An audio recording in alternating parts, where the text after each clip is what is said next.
Hello everyone, so I welcome you all today to day 3 of Quant Masters TCS NQT paper analysis. So this is going to be verbal ability with Vasundhara Chaudhary. I am Vasundhara Chaudhary, and again, the way we did it in day 1 and day 2, we're going to solve a bunch of questions, few questions but different types, understanding the different tips, the tricks, the logic, the various steps that you need to employ to actually ace your MCQs and get the answers in the least possible time and the best possible way, so that each and every answer is, you have it in your pocket, you have those marks with you. So we're going to learn those little things that actually increase your speed and help you score a lot, because it's all of these little things only, which end of the day work. Otherwise, if you give an ample amount of time on your hands and someone's like, okay, solve them, you have 2 to 3 days, maybe you can solve them somehow, but within the given amount of stress, what skills you apply, what are the little things that you need to apply which actually carve out your space, is what we're going to discuss today. So I would also say that I'll keep on mentioning these tips and tricks, but of course day 1 and day 2 have been really, they've discussed the concepts elaborately, so it's better if you don't miss them, you keep on going back to those videos, watching them, understanding what exactly do I mean by context, what exactly do I mean by elimination, how do you employ all of these, because in each and every question, I mean, even when the answers are given, it's not just that okay, answers are given and you understand it. That's not the point. The point is to understand how or why is this particular option the answer. So I've explained everything. How do you tackle the small RC type of questions, which is this right here? How do you spot the errors when you don't know the meaning of the words? So all of these things have been discussed. So I really, really, really urge you to go and watch these videos. Keep on, I think I cover within 15 to 30 minutes every day. I don't take more than that. So I think if you give this much of your time every day to these videos, it will go a long way in everything that you do. Okay, so we're gonna begin. The number one tip that I give you is D. What's D? D is pay attention to the directive of every question, because herein lies the answer. If you read the directive carefully and if you don't mess that up, if you don't mess reading the directive up, you have the you're already 60 to 70% there in getting your answer. That's my dog, if you can hear her. Okay, so number 1, when Shailja will come, we will have to talk about the issue. Why is answer C the answer? Why is it? See, I'll also drop another phrase or word or concept, SVO. Discussed it elaborately in the day 1 session, the video, the lecture, but if your SVO is not in place, that's how you spot the error. So here the error lies in the verb. It does not go with this verb. When Shailja will come, we will have to, when Shailja comes, we will have to talk about the issue together. So that's why 3 is the answer.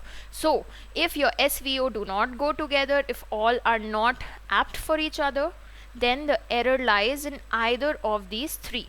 So the subject has to go with the verb has to go with the object, the subject has to go with the object. Any one place there's an error, that's the place that you need to tick, and here the error is in the verb. It does not fit with the other verbs and the sentence formation at all. Okay, now the small RC type of question, what's the issue here and what do you need to do? Again, let me clear it a little bit. So number 1 is read with the blanks.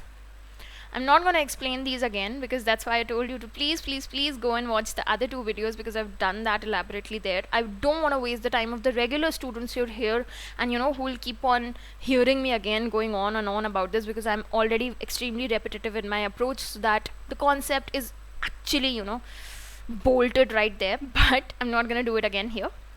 So read with the blanks, then understand the context, and lastly, if you can't, eliminate and get to your answer. So we're going to read with the blanks. Your mission should be broken down into a dash operating plan that will enable you to take concrete achievable steps towards realizing your mission firmly before your eyes with revision as and when required, and direct your actions towards dash them. Something about goals, planning, achieving them. That's the context we've read with the blanks. We're going to eliminate now. What are these? In questions like these, they give you synonyms, very close in meaning, but the context will give you the answer, will tell you what is the right option here according to the context. So, translucent operating plan. Why do you need a translucent operating plan for it to be efficient and effectful? Yeah. Successive? No. Feasible? Maybe. Fixated? What is fixated here? What is that have to do with here, you know? So, we've got C. Alright. We have two options that have C as first. So now we've eliminated 1 and 3. Great. Done our job. Made it easier. Excellent. Second one. With revision as and when required, and direct your actions towards planning them. We're already, honey, we're planning here. We need to execute and get the result now. Relating them. What relating them? Perpetuating them. What do you want to perpetuate? No. Fulfilling them. We need results now. We need the result out of whatever planning we have done here, right? So what's the only option that has 1 as C and 2 as D, and D is our answer. This is how it's done. I'm so pumped today. Okay, next one. One part of the sentence below may contain an error. Identify the part. The directive has to be read no matter how repetitive it might sound to you. I succeeded in finishing that report before the end of January despite of having had very little time. Now we've discussed what despite of and in spite of actually mean in our day 2 video, I think. Okay, so I'm not gonna do that again, but here, where's the error? SVO. I succeeded in finishing that report before the end of January despite of having had very little time. The answer says A. Having had. Either it's having or had, and it's not had, despite of having very little time. So where's the error?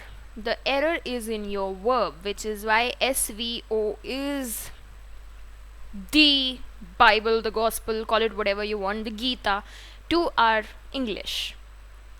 Question 4. Read the following passage and fill in the blanks. Okay, directive done. We're going to read. What are we going to do? We're going to read with the blanks, understand the context, eliminate ASAR. Answer. So, lactose intolerance occurs when the natural sugar in milk and other dairy products cannot be dashed by a human body. What does the body do anyway? Understanding the context here, okay? Digests food, fine. About 65% of people in the world have lactose intolerance. Poor. However, these people do have other dash such as almond milk. Okay. So, first option. Cannot be taken by a human body. It is obviously taken, but something else is the problem. Cannot be broken by a human body. If here they had written broken down, dash down, then maybe broken, okay, but there's no down here, so we're not gonna go with this. Digested, probably yes. Products cannot be understood by a human body, obviously no. Okay, so which are the two options where we have 1 as C? Either it's A or it's D. So we're gonna eliminate 2 and 3. Easy job done. Now next.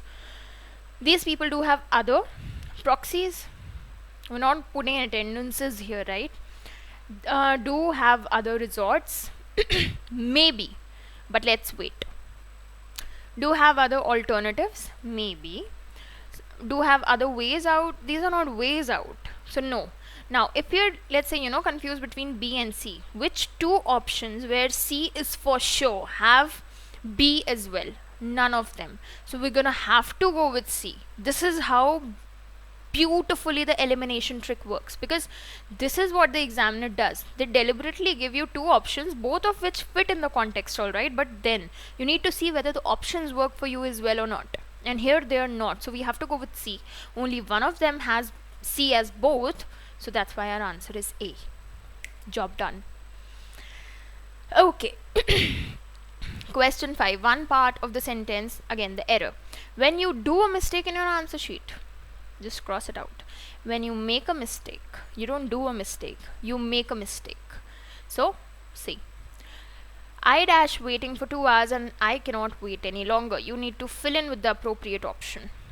I have been waiting for 2 hours. It's a continuous process. Again, SVO We got to know we need to look out for the verb. It's the continuous verb that I have been doing this since the past and still am doing, and I'm not gonna do any longer. I'm not gonna wait any longer. So, have been.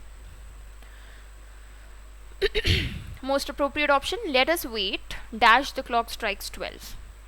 Since, nope. Up to, nope.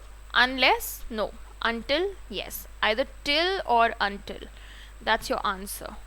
Jab tak nahi clock strike karti 12. Till the point it does not, we're gonna wait.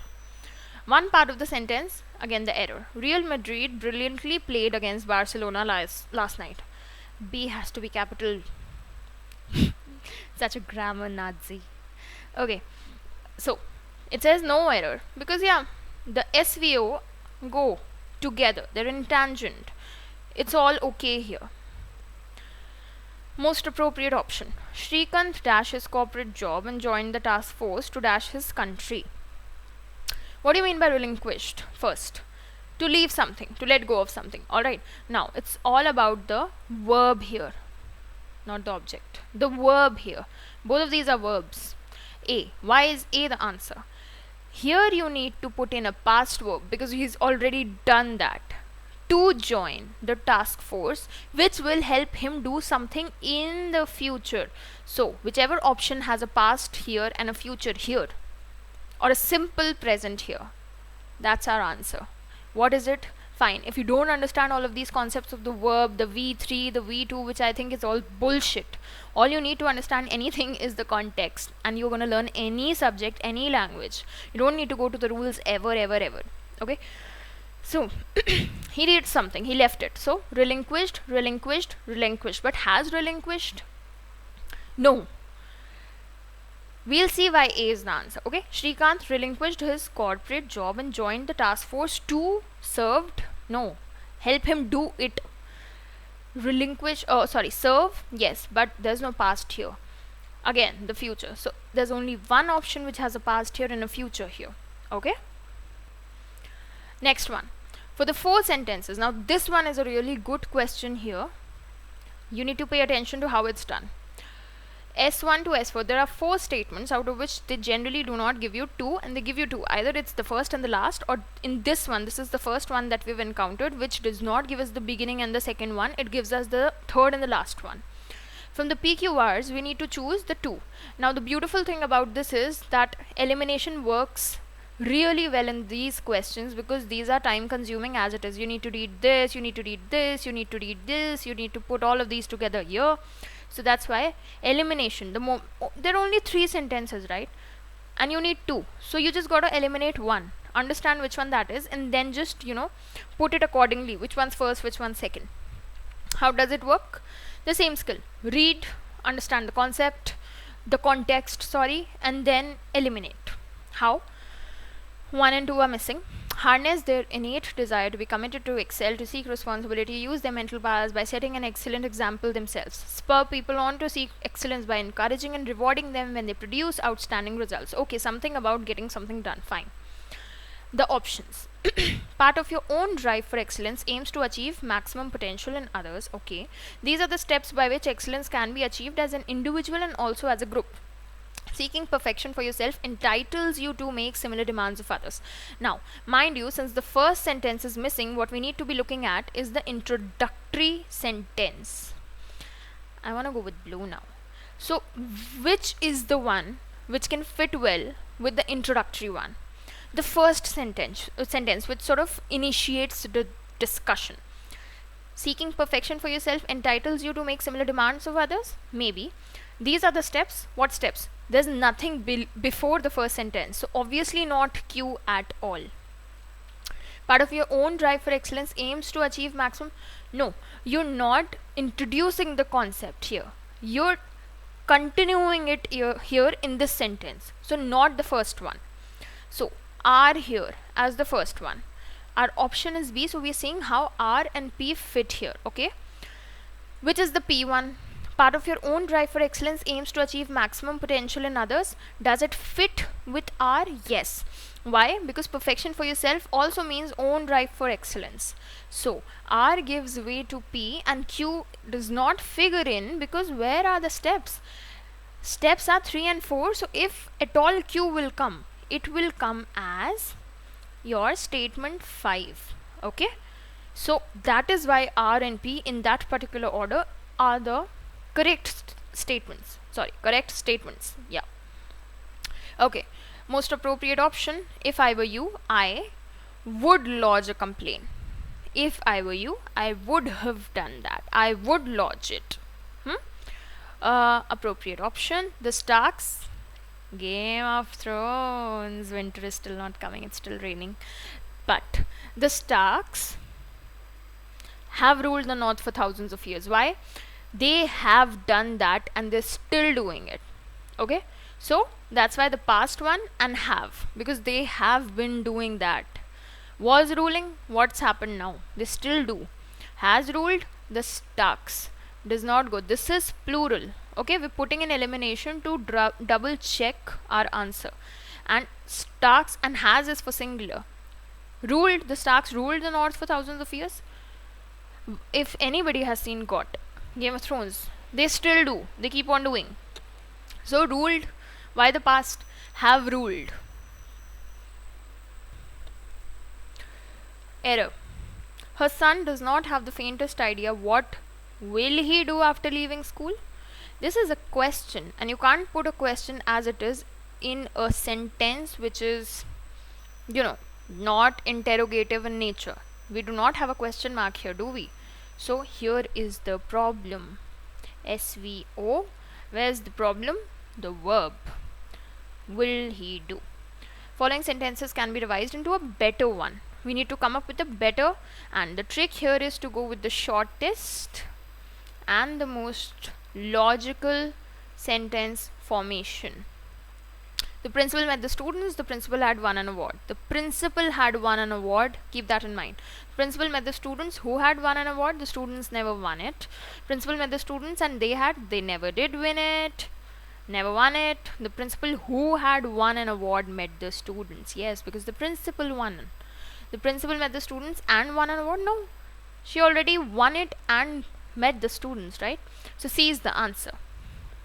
The last one. Select the appropriate option to fill. The dashed complexion of the beautiful actress was admired by everyone at the party. Now, mind you, I, for example, only knew the meaning of infernal and indelible. Fine, I did not know what impeccable was. Impetuous, I think, is a negative word. Again, I'm not sure. So, there are going to be multiple questions where you do not know the bloody meanings. You're stuck with the word. The context just tells you that you need a positive word here, but you don't know the meaning of all the words mentioned here. So what do? You eliminate to the best of your ability and you leave all else on God and fate. Okay, that's the best you can do. So these are all very, very, very tough words. Let's say infernal is negative in nature. You generally use it for Lucifer. It's hellish. You cannot have a hellish complexion. Okay. Impeccable, I do not know the answer. Impetuous, I know it's a negative word, I guess.